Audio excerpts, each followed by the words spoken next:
Chapter 14. You take the high road, I'll take the low road, and I'll get into trouble before you. Several hours later, in the middle of the Algebra woods, Tim Bradley's satchel, the one with all his chocolate, flew away and splashed into the center of a quicksand pool. It sank without a trace. Tim, who had just fallen flat on his face after tripping over a root in the path, watched all this with a horror-approaching panic. His chocolate! His lovely chocolate! All his Hershey bars were in that sack, and his M&Ms, the M&Ms with peanuts too, just the ones he'd been craving. All his chocolate was gone. Something wrenched inside of him. He felt like screaming, but he couldn't let it out. Simon would hear him. Simon had taken Tim aside and told him that maybe he was eating far too many chocolate bars to be good, either for his nerves or for his health. Tim had asked him if Simon thought he were his mother, for goodness sake, and Simon had said no, but as leader of this quest he felt he should point these things out. Deep down, Tim Bradley knew that Simon was right. Simon had pretty quickly figured out that Tim was hooked on this stuff, and that it wasn't particularly good for him. So Tim had agreed he wouldn't have another candy bar for 2 hours. So, of course, 1 hour later, he had desperately craved one, and he snuck off behind a tree, and, well, he'd lost all his chocolate. And things had been going so well, too. Miss Perkins, the lady custodian of Berkeley Mansion, had told them that she'd had a vision. Their next destination would be Rover Mansion. But how, pray tell, they asked her, would they get to Rover Mansion since they had no map? Go to the town of Veros, the woman had said. One of the gentlemen in the resistance movement will sell you a special dagger. Also, there was a chain whip available. The chain whip would come in very handy, Miss Perkins had promised them. Simon had no idea what a chain whip was, but when they went to Veros and found the man and bought it, he was quite pleased. The chain was actually a specially pleated material, very strong, with an almost magical feel to it. The dagger was very nice as well, a shiny silver thing. They checked the signpost to see where they should go next. The signpost had directed them to the Algebra woods. There they discovered a wall that shone most magically. "I have to check this," Simon had said, which was okay with Tim, since he felt like resting anyway. Simon found it impossible to cross the wall on his own, so he tried splashing it with holy water, the tactic that had been so helpful back in Berkeley Mansion. It worked. The wall had fallen down. Beyond it had been a glowing fire in a dish. "A sacred flame," Simon had cried. "Something I'd hoped we'd come across." Simon relit their torches from the sacred flame and told Tim that he felt much less tempted under its light, which was okay with Tim since he was tired of keeping track of the hero's odd mood swings. And so here they were, Algebra Woods, and everything was absolutely hunky-dory. Except for the fact that Tim had just lost his chocolate. "Timothy!" cried Simon Belmont from the trail that the signpost had called Devi's Path. "Timothy Bradley, where are you?" "Over here," cried Tim, picking himself up and dusting himself off. He hurried back onto the path.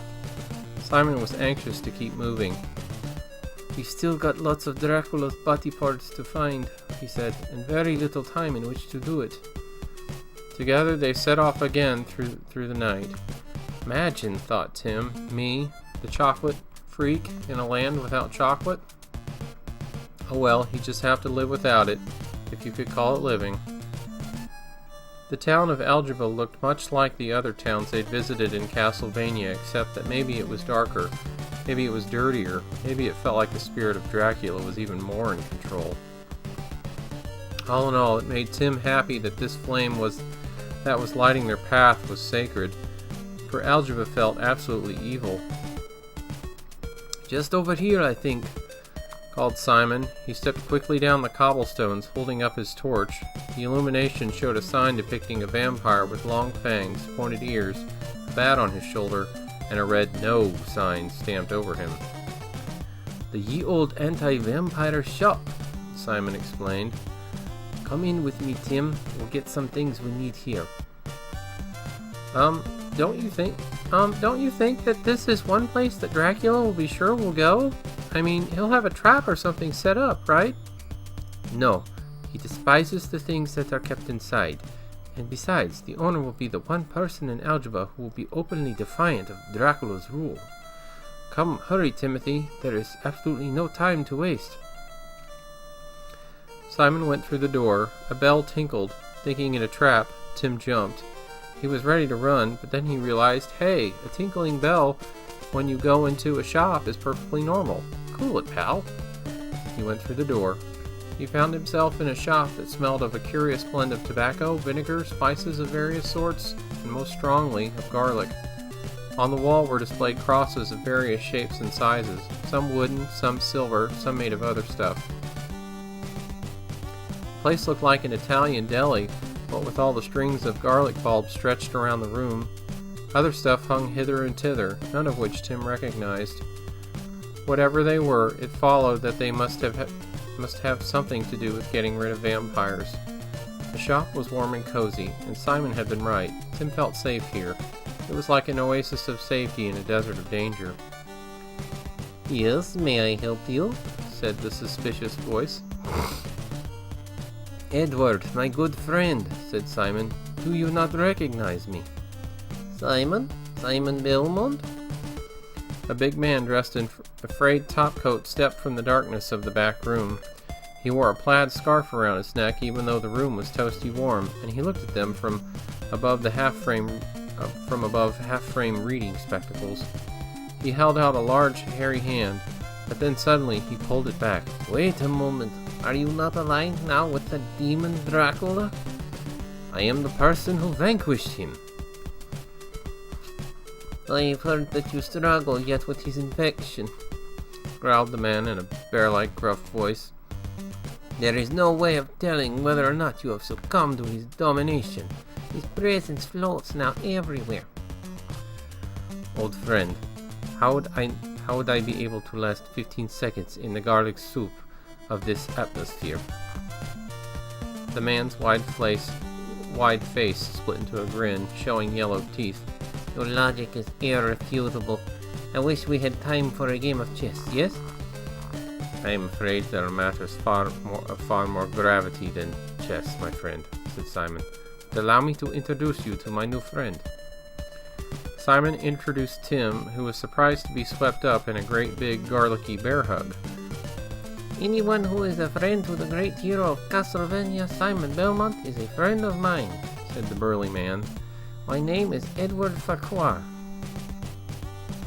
Simon quickly filled Edward in on their adventures. We were told by Miss Perkins when we left Berkeley Mansion that we would most definitely need lots of garlic and lots of laurels, and I knew exactly where to get it all. You came to the right place for garlic, laughed Edward Farquhar.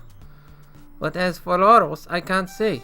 I'll have to dig deep into my supply room. May I ask, why laurels? They are a symbol of victory, and that seems a long way away, if I may say so. The power of positive thinking, piped Tim. Both CastleVanians looked at him as though he were from another dimension, which was okay, Tim guessed, because he was. Well then, said Edward Farquhar, becoming serious. Perhaps I'd better go and see about those laurels. With no further ado, he turned around and walked into the darkness of the back room. A light flickered on, and Tim could hear the big man grunting as he rummaged through packages and stored materials galore. Gee, said Tim, I hope he's got some laurels. Miss Perkins was very specific. You're going to need laurels, she said. Most definitely laurels. I have every confidence in my friend, said Simon. If there are laurels to be had anywhere in CastleVania, it is in this shop. Tim said, whatever you say. Suddenly, a teddy bear sailed through the opening, bouncing against the opposite wall and landing face up, Button-Eye staring up at Tim. Immediately afterward, a stuffed giraffe followed its cloth cousin, then immediately afterward, a stuffed koala bear. What does he have back there? Said Tim. A kitty zoo? Which reminds me, Simon, who is beautiful gray and wears a glass slipper. Tim, I hardly think. Cinderelephant. I don't understand. Come on. You've heard the story of Cinderella and the glass slipper. I mean, you could have been Prince Charming yourself, Simon. Simon blinked. Prince Charming? Never mind. You really are no fun, you know. This is not a fun situation, Timothy. My very soul is at stake, to say nothing of the future of my beloved CastleVania. Tim felt a definite craving for chocolate. Now, all this seriousness and especially all this garlic were getting to him. However, his sinking feelings were interrupted by yet more objects hurtling from the back room. Gadzooks! Simon cried to Simon Farquhar. Where did you get all this stuff? Farquhar stuck his big head out. In truth, I do not know. When I inherited this shop, much of what I own now was already here. I attempted to catalog it, but what does this have to do with vampires? Asked Simon impatiently. Absolutely nothing, but isn't it neat? Edward, said Simon in a chastising manner, we really do need those laurels. Oh yes, of course, right away, laurels. The head ducked back into the back room. A minute more and it poked back outside. I think I have what you're looking for here, Simon. He brought out a handful of branches from a laurel tree. Astonishingly fresh for sitting around these past few centuries, I must say. I never noticed them before. They were sitting on top of this mirror here. I must say, I hadn't noticed the mirror either. He pulled it out. It was a rolling mirror, a great oval golden thing, and its glass was cloudy, just like the signposts back in CastleVania. Cloudy and getting cloudier. Great murky billowing puffs of gray were boiling across its surface, and then Tim noticed that a face was becoming visible in the mirror. Simon, said Tim, look, I think we have company. Game hint. To get to the second mansion, you needed the blue crystal.